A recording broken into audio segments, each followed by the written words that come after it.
April is Fair Housing Month, and we know as real estate agents, we are governed by federal, state, and local laws as it relates to fair housing.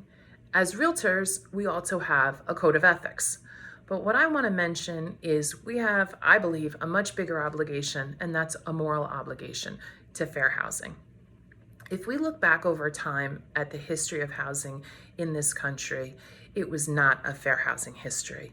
And that was a result of many factors: laws, regulations, covenants, personal biases, whether that was done by governments, mortgage providers, or real estate agents. Everybody played a role in that. And laws changed to make housing fair for everyone. But we know here in the state of New York, we've even seen recently stories of unfair treatment right here at home. How do we make that change, and why should we make that change? Well, when housing is denied to segments of the population, they don't have the ability to create the intergenerational wealth that so many others are able to create. We know for most people, their house is the biggest investment that they're ever going to make in their lives. And we know that housing plays a role in someone's health and their success of themselves and their families. And yet, it hasn't been fair to everybody in this country. So how do we make it fair? Well, I think this April, we're all going through something that may have given us moments to pause and reflect. The COVID-19 has had us staying home, socially distancing, and I think we hear on the news a lot how much the actions of one person can have on so many.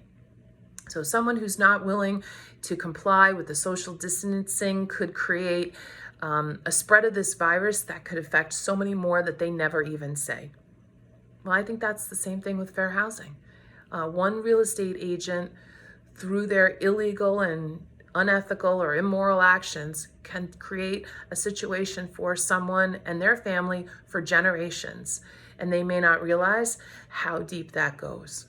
So hopefully everybody's thinking about more than themselves as they're staying home today, and you can relate that to fair housing.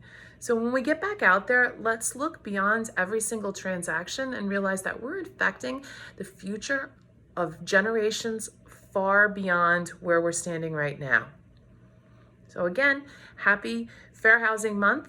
How can you do this? One person at a time. Be a role model for others.